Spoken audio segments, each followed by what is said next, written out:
lease for just $259 per month. Shop ChooseNissan.com. Hey, new school year, of course, just around the corner, and among concerns for schools and families is bullying. Ending bullying is a national effort and one that's being tackled by the mayors of Akron and Cleveland.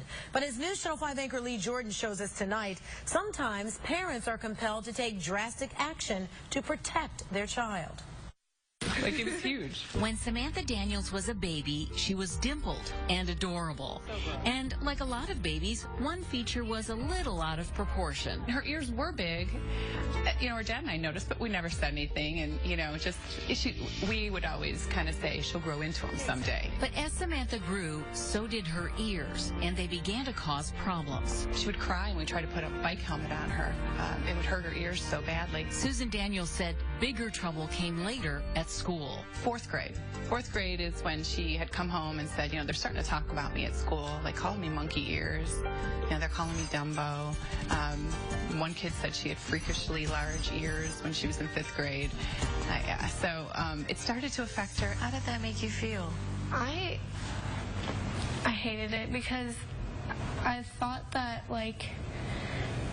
it didn't matter. I thought that my ears looked fine until people started making fun of me. She used that word. She came home and said, I know I'm being bullied, and it hurts. And I wanted to stop. Samantha's parents knew it was time to pursue ear pinning surgery called bilateral otoplasty. When we walked into Dr. Lakin's office, and he said to her, Samantha, why are you here?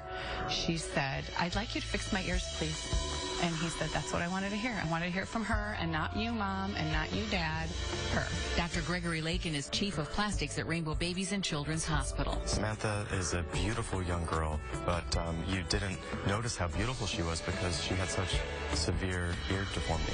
It was as severe as they come. But the surgery was meant to address more than the physical problem. We knew as a growing girl, self-image is really important, and this was affecting how she felt about herself. She was becoming quiet. She wasn't, as outgoing.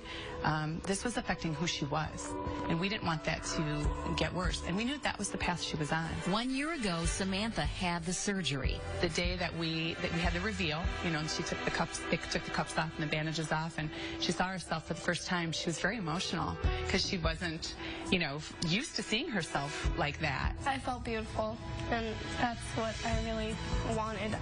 That's why I did the surgery, because I wanted to feel better about myself, and that's exactly what happened. So I was very happy with it and very emotional. Lee Jordan, News Channel 5. And we asked you to weigh in on this story today on our website, newsnet5.com. The question, assuming you could afford it, would you allow your child to get plastic surgery to stop bullying about their physical appearance? 62% of you said no, 38% said yes. And Chris, speaking of bullying, a pair of sisters who endured years of taunts for their red hair have now used it as fuel to form a booming business. Stephanie and